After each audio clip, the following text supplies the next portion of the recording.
زندگی ہمیں دو راستے دکھاتی ہے مدو، مشکل اور آسان۔ مشکل راستے کی منزل دور اور کٹھن نظر آتا ہے، جبکہ آسان راستہ کافی سہل لگتا ہے جس پہ ہم بآسانی پہنچ سکتے ہیں۔ مگر مشکل راستے کی منزل جتنی بھی دور اور کٹھن ہو، وہ کامیابی کی منزل ہوتی ہے۔ بالکل ایسے ہی شاید شروعات میں تمہارے لیے مسائل پیدا ہو جائے، لیکن اگر اللہ پر بھروسہ کرو گی تو تمہاری سبھی مشکلات آسان ہو جائے گی۔ وہ غور سے جنت کی آواز سن رہی تھی۔ دو چڑیا اڑ کر منڈیر پر آ بیٹھی تھی۔ مشکل نہیں جنت، مشکل ترین راستہ ہے۔ اسلام قبول کرنے کی صورت میں اکشے کے ساتھ نہیں رہ سکتی، مجھے اس سے سارے رشتے ختم کرنے ہوں گے، اور رام کی ذمہ داری الگ ہے۔ میں اکیلی کبھی گھر سے باہر نہیں نکلی، اتنا لمبا سفر کیسے طے کروں گی؟ چڑیوں کی چو چو ماحول کی خاموشی کو توڑنے کی کوشش کر رہی تھی۔ تم وہ پہلی نہیں ہو جو آزمائی جاؤ گی، اور نہ ہی آخری ہو۔ آزمائش ہر انسان کے حصے میں آتی ہے، ان میں گرنا نہیں، مستحکم رہنا ہے۔ ہم سے پہلے لوگ بھی یوں ہی آزمائے گئے تھے، بلکہ اس سے بھی بڑھ کر ہمارے پیارے نبی صلی اللہ علیہ وآلہ وسلم جہانوں کے سردار، ہم سے 1000 گنا زیادہ آزمایا ان کو اللہ تعالیٰ نے۔ کافروں نے کون کون سے مظالم نہیں کیے تھے ان پر، پتھر پھینکنا، کبھی کوڑا پھینکنا تو کبھی پیٹ پر پتھر باندھنا، یا کربلا کی جنگ کی کئی واقعات میں تمہیں سنا چکی ہوں۔ کیا ان سے بڑھ کر تمہیں آزمایا جائے گا؟ مدو کچھ بول نہ سکی۔ تم اللہ کے راستے پر چلو، اللہ تمہیں گرنے نہیں دے گا۔ اتنا یاد رکھنا، وہ تمہیں کبھی ذلیل نہیں کرے گا، اور وہ کبھی بھی اپنے بندوں کو حد سے زیادہ نہیں آزماتا۔ مدو کی آنکھوں سے آنسو بہہ نکلے۔ یہی وہ لمحہ تھا جب وہ پگھل چکی تھی، دل پہ پڑا تالا کھل چکا تھا۔ میں اسلام قبول کرنا چاہتی ہوں، مجھے کلمہ پڑھا دو۔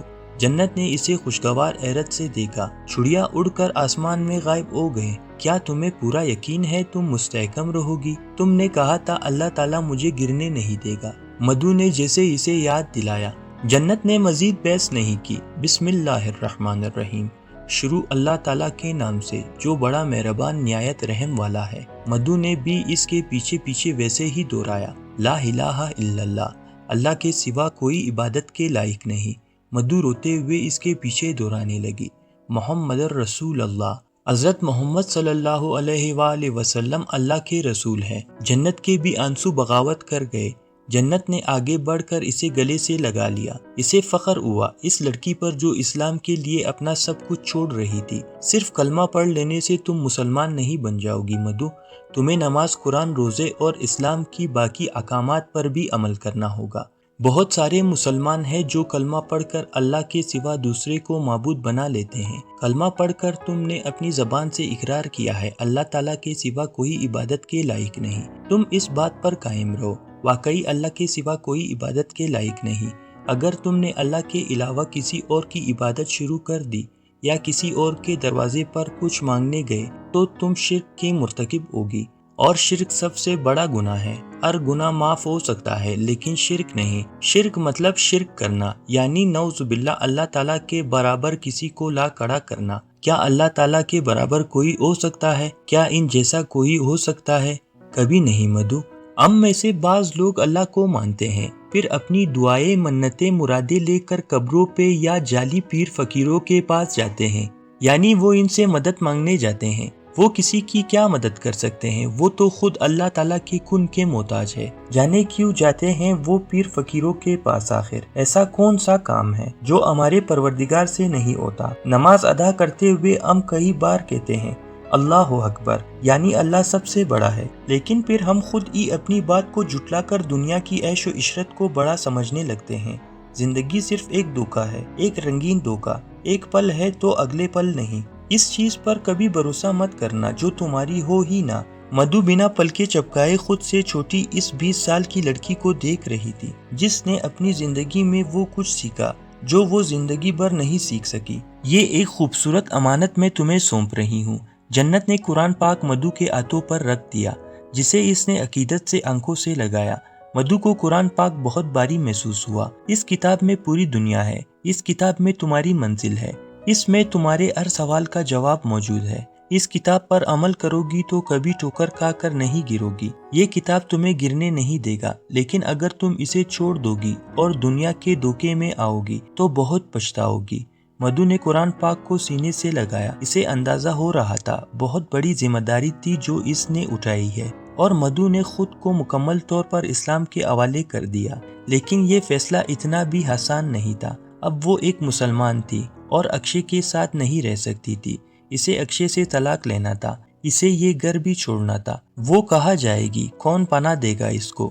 وہ کچھ سمجھ نہیں پا رہی تھی۔ قرآن پاک ہاتھوں میں لیے وہ گھر سے باہر نکلی۔ سوچوں کا ایک انبار تھا اس کے دماغ میں۔ راستہ کافی مشکل نظر آ رہا تھا اور کوئی منزل بھی وہ نہیں دیکھ رہی تھی۔ اس کے کانوں میں جنت کی آواز گونجی، صحیح منزل کا راستہ ہمیشہ مشکل ہوتا ہے۔ آسمان اس دن خوب برس رہا تھا۔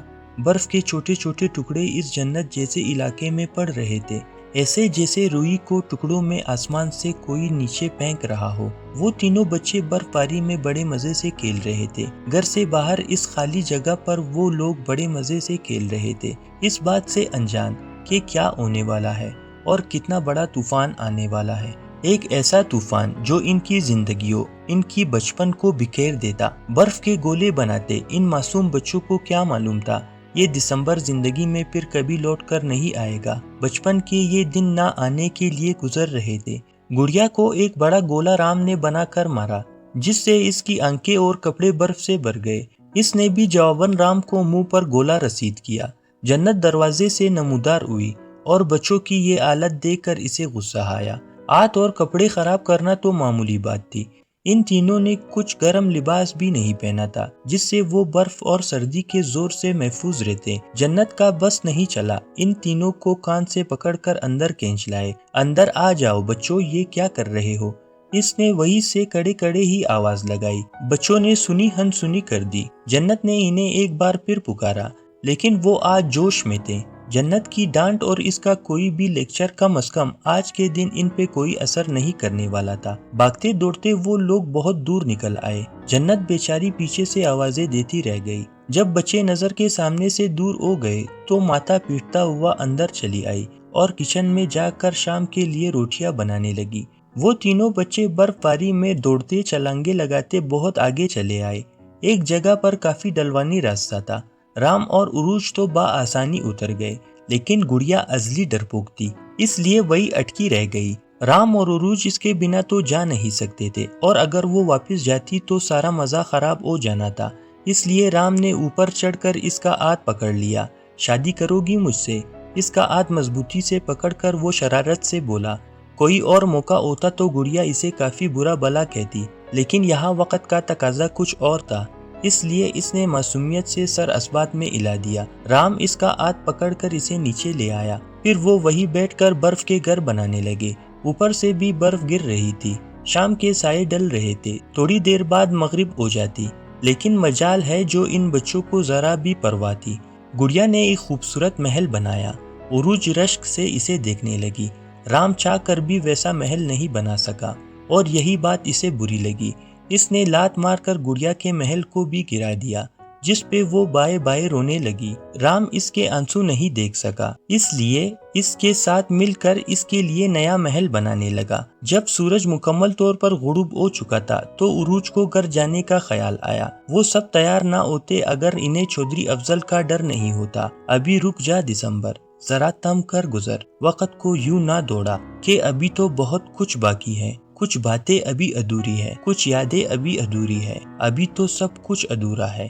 جس طرح تینوں ساتھ گئے تھے ویسے ہی واپس بھی آ گئے۔ دسمبر کا ایک تاریخی اور خوبصورت دن اپنے اختتام کو پہنچ چکا تھا۔ جب وہ گھر آئے اس وقت تک جنت کافی غصے میں تھی، اور بجائے کوئی لیکچر سنانے کے ان کے کان پکڑ کر کھینچنے لگی۔ لیکچر سننے سے البتہ بچوں کو یہ سزا کافی بہتر لگی۔ کان کھچائی کے بعد اس نے سب کے گال پہ ایک ایک کس دیا۔ دادی نے تسبیح پڑھتے ہوئے ان سب کے لیٹ سے آنے کی وجہ دریافت کی۔ رام نے بڑی مہارت سے جھوٹ بولا۔ دادی گڑیا واپس ہی نہیں آنا چاہتی تھی۔ گڑیا نے گور کر اسے دیکھا۔ ارے یہ تو ہے ہی منوس، اس کے رخسار پر جو کالا تل ہے یہ اسے کچھ اچھا کرنے نہیں دے گا۔ وہ خفگی سے بڑبڑائے۔ نہیں دادی، یہ جھوٹ بول رہا ہے۔ گڑیا نے اپنی صفائی پیش کرنے کی کوشش کی، لیکن رام کے مقابلے میں دادی اس کی کہا سننے والی تھی۔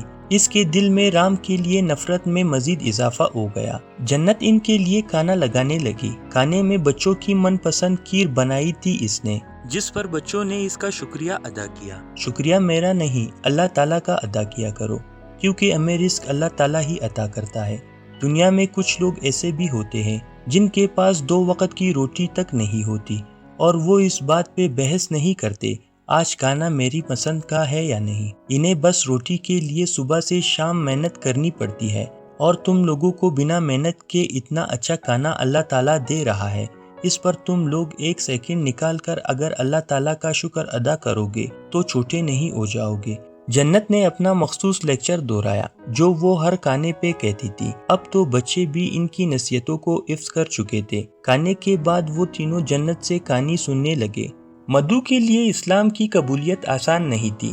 وہ اکشے کے سامنے کوئی بھی عبادت نہیں کر سکتی تھی، اور نہ ہی وہ اس کے ساتھ کوئی رشتہ رکھ سکتی تھی۔ ایک آخری کوشش وہ یہ کرنا چاہتی تھی، اکشے کو ایک بار اسلام کی دعوت دیتی، لیکن ایسا کرنے کے بعد کا نتیجہ وہ اچھی طرح جانتی تھی۔ نماز اس نے اس وقت ادا کی جب اکشے گھر میں نہیں تھا۔ پہلے ہی دن مسلمان ہوتے ہی اس کے دل سے جیسے بہت بھاری بوجھ ہٹ گیا ہو۔ دل پرسکون تھا، لیکن دماغ میں آنے والے وقتوں کو لے کر کئی اندیشے تھے۔ دن کے وقت اس نے یہی سوچا، رات کو اکشے کے گھر آتے ہی وہ اسے اسلام کی قبولیت والی بات بتائے گی، یا دوسری صورت میں وہ اکشے کو چھوڑ کر کہیں اور چلی جائے گی۔ لیکن اس نے جو نہیں سوچا تھا وہی ہونے والا تھا۔ جب شام کا وقت ہوا تو وہ ترجمے والا قرآن پاک لے کر بیٹھ گئی۔ جائے نماز پر بیٹھی وہ کئی گھنٹے تلاوت کرتی رہی۔ ایک ایک لفظ اس کے دل میں اتر رہا تھا۔ وہ اس وقت خود کو دنیا کی سب سے خوش قسمت انسان سمجھ رہی تھی۔ قرآن سننا اور بات تھی، لیکن خود اپنے دل میں اتارنا الگ بات۔ رام باہر چھوٹے سے صحن میں اکیلے بیٹھ کر کنچے کھیل رہا تھا۔ اس نے مدھو کو قرآن پڑھتے نہیں دیکھا، نہیں تو وہ اس بارے میں سوال ضرور کرتا۔ اکشے کے آنے میں ابھی وقت تھا۔ وہ عموماً مغرب اور عشاء کے درمیان آتا تھا، لیکن اس شام مدھو کی قسمت میں جانے کیا لکھا تھا۔ وہ دڑام سے دروازہ کھول کر اندر داخل ہوا، ہمیشہ کی طرح شراب کے نشے میں دھت۔ اسے مدھو کی تلاوت کرنے کی آواز سنائی دی۔ وہ باہر چارپائی پر بیٹھ گیا۔ اسے لگا تھا مدھو شاید گیتا پڑھ رہی ہے، لیکن بہت اچانک ہی اسے احساس ہونا شروع ہوا وہ گیتا نہیں کچھ اور پڑھ رہی ہے۔ وہ کچھ اور کیا ہے، یہی دیکھنے وہ کمرے میں گیا۔ کمرے کا دروازہ کھلا تھا۔